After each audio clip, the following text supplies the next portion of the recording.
Flash back. State government ഉദ്യോഗസ്ഥർ, ഞാൻ ഉൾപ്പെടെ ഞങ്ങൾ എല്ലാവരും ഒരു ടീമായി സഞ്ചരിച്ചുകൊണ്ട് പരിശോധിക്കുന്നുണ്ട് എന്നൊക്കെ പറയണ്. എന്താ വിശ്വാസമാവണില്ലേ? ഇവൻ പറയുന്നത് വിശ്വസിക്കരുത്. ഇവൻ ഭക്ഷണം കഴിക്കാനും കള്ളം പറയാനും മാത്രമാണ് വാ തുറക്കുന്നത്. സഞ്ചരിച്ചുകൊണ്ട് പരിശോധിക്കുമ്പോൾ ചില പ്രശ്നങ്ങൾ ശ്രദ്ധ വരികയാണ്. ഇവൻ നമ്മളെ കുഴപ്പിക്കാനുള്ള പരിപാടി, ഇവനിതിൽ എന്തോ കൈയുണ്ട്.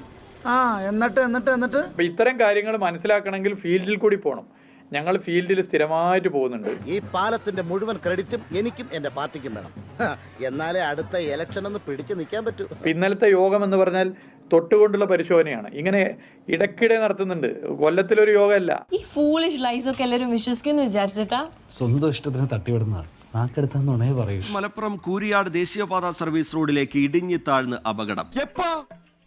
നേരം വെളുത്ത് ഇത്രയല്ലേ ആയുള്ളൂ. ഈശ്വര, ഇനി എന്ത് ചെയ്യും?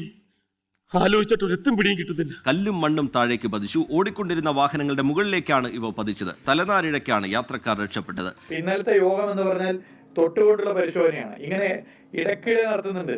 കൊല്ലത്തിലൊരു യോഗമല്ല. ഈശ്വര, ഇതൊക്കെ എന്റെ തലയിലാവൂലോ. അങ്ങനെ തന്നെ വേണം. A few moments later. ഈ മലപ്പുറം കൂരിയാട് ദേശീയപാതയുടെ നിർമ്മാണ സമയത്ത് തന്നെ അതിന്റെ അപാകത ചൂണ്ടിക്കാണിച്ച ഒരാളുണ്ട്. അവിടുത്തെ കൽപ്പണിക്കാരനായ അബ്ദുൾ ലത്തീഫ്. എങ്ങനെയാണ് കൂരിയാട് റോഡ് തകർന്നതെന്നും ഇതിന് പരിഹാരം എന്താണെന്നും ലത്തീഫ് പറയും. എനിക്ക് മുഖം നോക്കാതെ നിങ്ങളോട് കുറച്ച് സംസാരിക്കാനുണ്ട്. 2024 തോന്നുന്നു അങ്ങനെ ഒരു പോസ്റ്റ് പറയുന്നത്.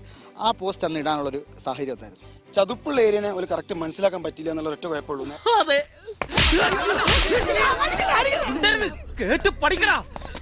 പക്ഷെ പാടവക്കത്ത് ചതുപ്പുള്ള ഏരിയയിൽ ഈ കട്ട കെട്ടുമ്പോൾ അതിന്റെ ഫൗണ്ടേഷൻ സെറ്റപ്പിൽ കൊടുക്കേണ്ടതായിരുന്നു.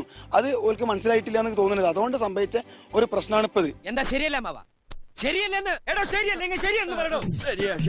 ഇവിടെ വെറും ഈ ഒരടി വീതി വരുന്ന സംഭവത്തെ എത്ര ഹൈറ്റിലാണ് ഇവർ കൊണ്ടുപോകുന്നത്? അതിനെ കുറിച്ച് നമ്മൾ കുറെ ഒരു വലിയ വീഡിയോ ചെയ്യണം. ഇയാൾ ഉരുളക്കുപ്പേരി കോളേജിൽ നിന്ന് ഡിഗ്രി എടുത്ത് വന്നിരിക്കുകയാണ്. ഒരു തർക്കക്കാരൻ. കേരളത്തിന്റെ വിവിധ ഭാഗങ്ങളിൽ, തിരുവനന്തപുരം ജില്ല ഉൾപ്പെടെ ഒരു 50ഓളം സ്ഥലങ്ങളിൽ ഹൈവേയിൽ വിള്ളൽ വീണിട്ടുണ്ട്. അവിടെയൊക്കെ പോയി അദ്ദേഹം റീലെടുത്ത് ആ റീല് കേരളത്തിലെ ജനങ്ങൾ മുഴുവൻ കാണട്ടെ. അതെന്താണോ താനൊരു അർത്ഥം വെച്ച് സംസാരിക്കണേ? പാച്ചേട്ടാ, അവമാനിക്കരുത്. ഞാൻ നല്ലൊരു കുടുംബത്തിൽ പറഞ്ഞവനാണ്. നീ നല്ല കുടുംബത്തിൽ പറഞ്ഞു, ഞാൻ പിന്നെ മറ്റേ കുടുംബത്തിൽ പറഞ്ഞാണല്ലോ. ഇതെന്താ അറിയാമോ? നാണക്കേട് മറയ്ക്കാൻ വേണ്ടിയിട്ട് എന്തൊക്കെയോ പറയാണ്.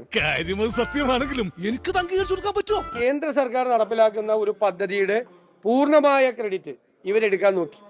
അതിന് 4ാം വാർഷികത്തിൽ അതിന് വിള്ളൽ വീണു. എന്റെ എല്ലാ മാനവും പോയി.